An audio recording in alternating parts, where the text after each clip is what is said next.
হুমকি দিচ্ছেন যে অমুক মার্কা না দিলে আমরা নির্বাচনে যাব না বা অমুকের মার্কা থাকতে পারবে না। ভাই, আমরা তো তোমাদের মার্কাতে বাধা দেইনি। কোন মার্কা তোমাদেরকে দেবে নির্বাচন কমিশন সিদ্ধান্ত নেবে। আমরা তো কথা বলে যাই যে তোমাদেরকে এই মার্কা দেওয়া যাবে না।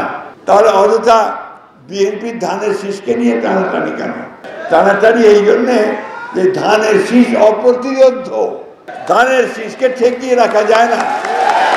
যেদিকে যাবেন গ্রামে গঞ্জে যেখানে সব একটাই স্লোগান হচ্ছে থেকে ধান লাগাইয়া দাও, ধান লাগাইয়া দাও। ঠিক কিনা বলেন? এই কথাটা হচ্ছে প্রধান কথা। ওই জন্যই ওকে রুখতে হবে, ওকে আটকে দিতে হবে। কারণ ধানের শীর্ষে এসে গেলে ওই যে বাংলাদেশের শত্রুরা আছে, সেই শত্রুরা তাদের সমস্ত কনস্পিরেসি চক্রান্ত থেকে পরাজিত হয়ে চলে যেতে বাধ্য হবে। শেখ হাসিনা মানে আমাদের সেই আপনার মনস্টার শেখ হাসিনা এমনি এমনি পলাইয়া দিল্লি যায় নাই, যেতে বাধ্য হয়েছে।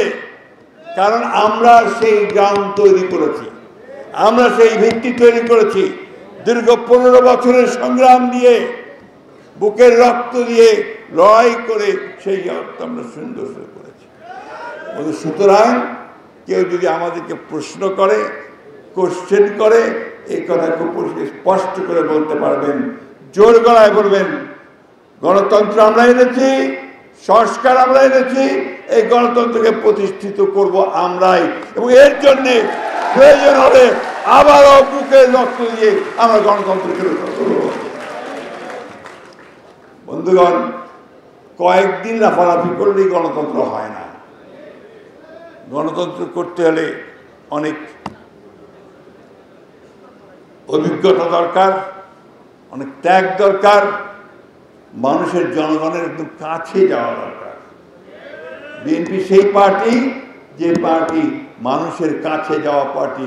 গণতন্ত্রের জন্য এই পার্টির সঙ্গে মানুষের একটা সম্পর্ক আছে। এই 26 ফেব্রুয়ারিতে আমাদের নেতা তারেক রহমান এবং প্রধান উপদেষ্টা ইউনূসের সঙ্গে এটি আলোচনা করার পরে নির্বাচনের যে সময় নির্ধারিত হয়েছে, সেই সময় নির্ধারিত নির্বাচন হবে, অন্যথা নির্বাচন হবে না। অর্থাৎ নির্বাচন তখনই হতে হবে। 1, 2, আমলাতন্ত্রকে কোনো একটি নির্দিষ্ট দলের পকেটে নেওয়ার চেষ্টা করা হচ্ছে, এটাকে আমরা কোনো মতেই বরদাস্ত করব না।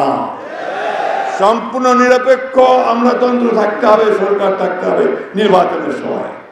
নির্বাচন কমিশনকে সম্পূর্ণভাবে নিরপেক্ষ থাকতে হবে। অর্থাৎ কোনো দলের কোনো প্রসারের কাছে যেন কেউ মাথা নত না করে,